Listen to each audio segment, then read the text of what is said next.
A man had a garden, not large, not fancy, but his own, with crooked paths he'd worn into the ground himself, an apple tree by the fence his father had planted, and a bench beneath an old walnut tree where it was good to sit in the evenings and let your mind go quiet. In that garden grew several trees, each one from a friend. One was planted by Mike, the year they worked construction together and walked home the same road every night. They barely talked back then, just walked side by side, tired, and that was enough. Mike showed up one morning with a sapling, pushed it into the dirt by the gate and said, "So you remember." The man didn't ask what he was supposed to remember, he just nodded. Another tree, from Danny. They met in the service, pulled the same overnight watch in the rain, and Danny told him about his father that night, something he'd never told anyone. And the man told Danny about his mother. They never spoke of it again. But something between them shifted after that night, the way things shift when two people get soaked to the bone together and dry out together. The third from James. James came later, already in the city. They argued about everything, politics, money, the right way to live, never agreed on anything. But James was the most interesting person to think out loud with, because he always answered honestly, even when it was uncomfortable. The man took care of his garden, watered it, pruned the branches, worked the soil around the roots. But the years passed, and one day he noticed he'd stopped. Not all at once, gradually. First, just couldn't get around to it. Then work, kids, the house, exhaustion. Then he started going into the garden less and less. And then, almost never. The trees held on at first. They were strong. Their roots ran deep. But without care, they began to change. Branches tangled and crowded each other. The soil hardened. The apple tree by the fence stopped bearing fruit, still standing, still alive, but silent.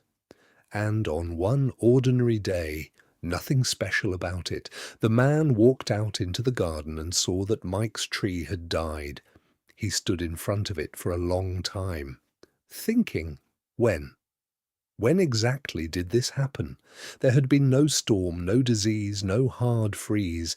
He had simply stopped coming, and the tree decided he was gone. He called Mike that evening, the first time in 3 years. Mike picked up right away, like he'd been waiting. They talked for a long time, about nothing and about everything. At the end, Mike said, "You kind of disappeared." Not accusing, just stating it, like a doctor reading an X-ray. "I know," the man said. They didn't explain anything else to each other.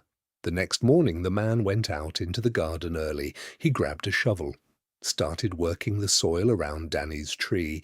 It was still alive, but the ground around it had gone hard as concrete. He worked for a long time. His hands ached. Sweat ran down his back. His neighbor leaned over the fence and asked, "What are you doing?" "Trying to save it," the man said. "Too late," said the neighbor. He was old and knew gardens. "Maybe," the man agreed, "but worth a try." The neighbor stood there, looked for a moment, then climbed over the fence without a word and picked up the second tool leaning against the shed. They worked together until noon, barely talking, just working side by side. And at some point, the man suddenly understood that this was how everything had started in the first place. Not with words, not with explanations, with two people ending up next to each other, doing something together. Danny's tree survived. Mike's tree did not. It had to come out. The man couldn't bring himself to do it for a long time. But one morning he got up, picked up the axe and did it. Because a dead tree in your garden isn't a memory. It's just space that's taken up but empty. In its place he planted a new sapling. Small, fragile. Not yet a tree by any measure. It was brought by the neighbor, the day after they'd worked together. He set it by the gate without a word and walked away. No explanation, just a sapling in a pot and dirt on his hands. The man looked at it for a long time, then picked up his shovel and started to dig. Some things don't survive without tending, not because they're weak, but because they're alive. Friendship is one of them.